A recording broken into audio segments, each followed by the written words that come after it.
Starting in the Middle Ages, the coastal inhabitants, who sought refuge from the Saracen raids, built many hamlets along the road that crossed the hills.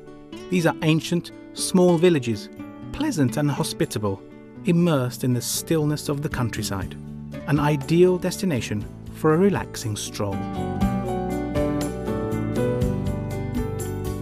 Among the narrow streets of ancient Massaquano, time seems to have stood still. For over 7 centuries, the chapel of Santa Lucia has maintained a series of valuable frescoes of late Giotesque origin.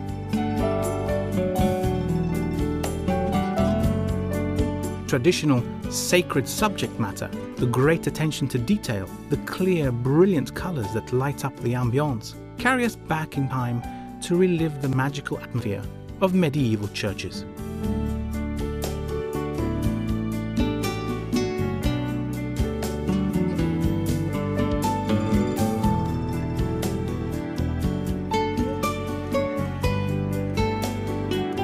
In the centre of Seiano, between narrow, winding paths and antique portals constructed in local stone, stands the church Santa Maria Vecchia, home of the former offerings made by sailors who had escaped the dangers of the sea. Breaking away from the road towards Sorrento, one can make one's way through the many olive groves that watch over the sea and were once sacred to the goddess Minerva. A historical passion for oil is still quite alive in these surroundings. Local olives produce excellent fruit-scented extra virgin oil. The quiet roads among the fields take us to Cappella Rossa in the town of Montechiaro.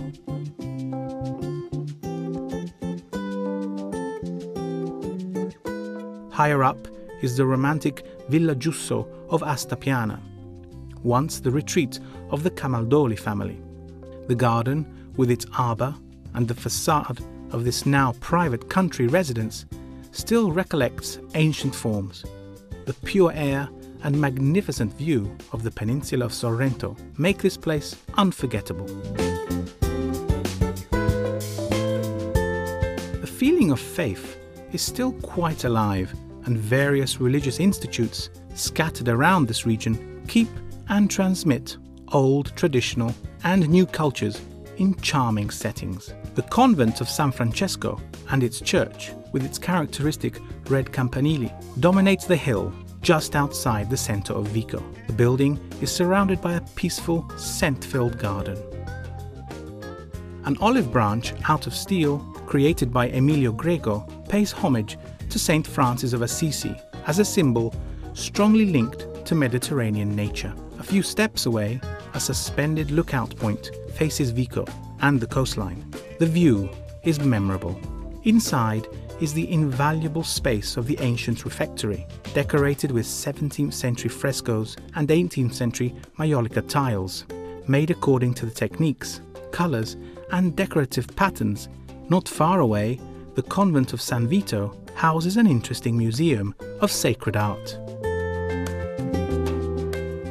This is where the traditional procession of the Pacchianelle begins, a colourful, lively itinerant creche in which the entire population enthusiastically participates.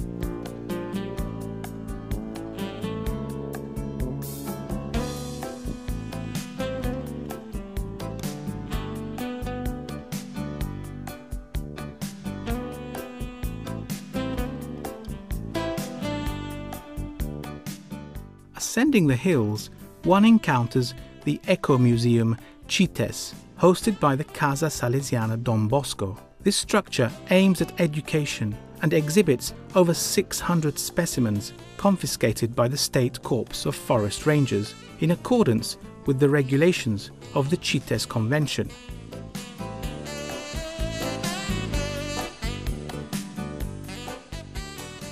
Thanks to a generous soil, mild climate and dedicated local agricultural calling, an outing into the countryside becomes an enjoyable experience of brilliant colours, intense smells and tasty flavours. The peninsula of Sorrento is a paradise of lemons, the cultivation of which joins the use of traditional techniques to modern principles of biological agriculture, hereby yielding 3 harvests per year. The fruit, sfusato and feminiello, are protected from the cold by means of chestnut wood pergolas. The rinds of newly harvested lemons are used to prepare a fragrant liquor that preserves all the bouquet and colour of this bright fruit. Having always been prepared at home, today limoncello is prepared according to the same traditional recipe, in modern facilities. Precise procedures unite the intelligent use of local resources with modern marketing strategies, resulting in this typical, delicious product being exported throughout the world.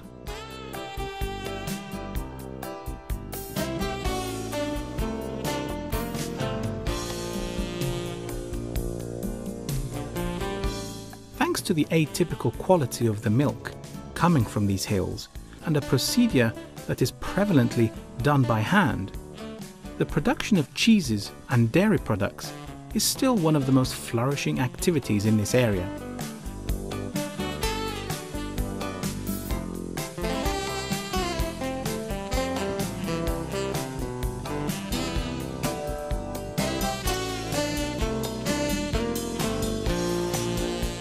Masters of cheese making produce a vast variety of dairy products: soft ricotta, savoury caciocavallo, a good-shaped cheese, and the very fine provolone del Monaco, which, owing to its exclusively manual production and long natural aging, becomes a cheese with a unique taste, sought and recognised by the most demanding gourmets in Italy and abroad.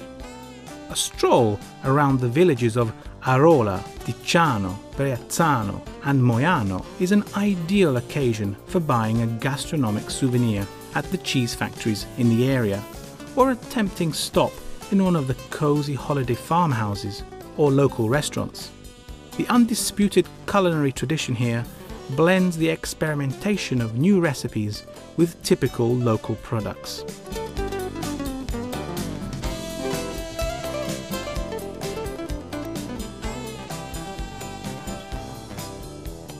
All of this is served with a fruity, full-bodied wine produced from grapes that breathe the scent of the sea.